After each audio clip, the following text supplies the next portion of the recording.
परमात्मने नमः। आत्मा जब शरीर छोड़ती है तो मनुष्य को पहले ही पता चल जाता है। ऐसे में वह स्वयं भी हथियार डाल देता है, अन्यथा उसने आत्मा को शरीर में बनाए रखने का भरसक प्रयत्न किया होता है और इस चक्कर में कष्ट झेला होता है। अब उसके सामने उसके सारे जीवन की यात्रा चलचित्र की तरह चल रही होती है। उधर आत्मा शरीर से निकलने की तैयारी कर रही होती है। इसलिए शरीर के 5 प्राण एक धनंजय प्राण को छोड़कर शरीर से बाहर निकलना आरंभ कर देते हैं। यह प्राण आत्मा से पहले बाहर निकलकर आत्मा के लिए सूक्ष्म शरीर का निर्माण करते हैं, जो कि शरीर छोड़ने के बाद आत्मा का वाहन होता है। धनंजय प्राण पर सवार होकर आत्मा शरीर से निकलकर इसी सूक्ष्म शरीर में प्रवेश कर जाती है।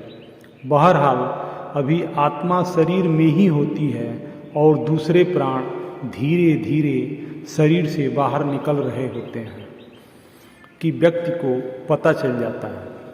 उसे बेचैनी होने लगती है, घबराहट होने लगती है, सारा शरीर फटने लगता है, खून की गति धीमी होने लगती है, सांस उखड़ने लगती है, बाहर के द्वार बंद होने लगते हैं, अर्थात अब चेतना लुप्त होने लगती है और मूर्छा आने लगती है।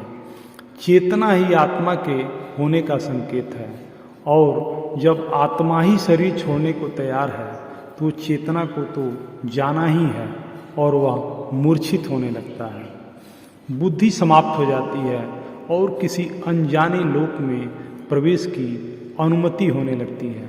यह चौथा आयाम होता है। फिर मूर्छा आ जाती है और आत्मा एक झटके से किसी भी खुली हुई इंद्रिय से बाहर निकल जाती है। इसी समय चेहरा विकृत हो जाता है। यही आत्मा के शरीर छोड़ देने का मुख्य चिन्ह होता है। शरीर छोड़ने से पहले कुछ पलों के लिए आत्मा अपनी शक्ति से शरीर को 100% सजीव करती है ताकि उसके निकलने का मार्ग अवरुद्ध ना रहे, और फिर उसी समय आत्मा निकल जाती है और शरीर खाली मकान की तरह निर्जीव रह जाता है।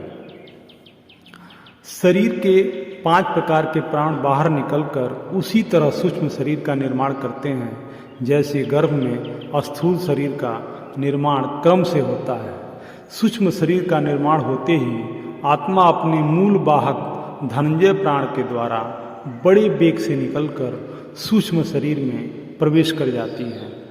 आत्मा शरीर के जिस अंग से निकलती है उसे खोलती व तोड़ती हुई निकलती है। जो लोग भयंकर पापी होते हैं उनकी आत्मा मूत्र या मल मार्ग से निकलती है। जो पापी भी हैं और पुण्यात्मा भी हैं उनकी आत्मा मुख से निकलती है।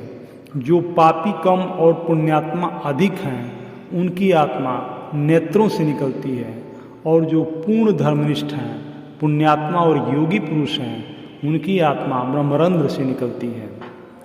अब तक शरीर से बाहर सूक्ष्म शरीर का निर्माण हुआ रहता है, लेकिन यह सभी का नहीं हुआ रहता। जो लोग अपने जीवन में ही मोह माया से मुक्त हो चुके योगी पुरुष हैं उन्हीं के लिए तुरंत सूक्ष्म शरीर का निर्माण हो पाता है। अन्यथा जो लोग मोह माया से ग्रस्त हैं परंतु बुद्धिमान हैं, ज्ञान विज्ञान से अथवा पांडित्य से युक्त हैं, ऐसे लोगों के लिए 13 दिनों में सूक्ष्म शरीर का निर्माण हो पाता है। हिंदू धर्मशास्त्रों में 10 गात्र का श्राद्ध और अंतिम दिन मृतक का श्राद्ध करने का विधान है, इसलिए कि 10 दिनों में शरीर के 10 अंगों का निर्माण इस विधान से पूर्ण हो जाए और आत्मा को सूक्ष्म शरीर मिल जाए। ऐसे में जब तक 10 गात्र का श्राद्ध पूर्ण नहीं होता और सूक्ष्म शरीर तैयार नहीं हो जाता, आत्मा प्रेत योनि में निवास करती है। अगर किसी कारणवश ऐसा नहीं हो पाता है तो आत्मा प्रेत योनि में भटकती रहती है। एक और बात, आत्मा के शरीर छोड़ते समय व्यक्ति को पानी की बहुत प्यास लगती है। शरीर से प्राण निकलते समय कंठ सूखने लगता है, हृदय सूखता जाता है और इसे नाभि जलने लगती है, लेकिन कंठ अवरुद्ध होने से पानी पिया नहीं जाता और ऐसी स्थिति में आत्मा शरीर छोड़ देती है, प्यास अधूरी रह जाती है।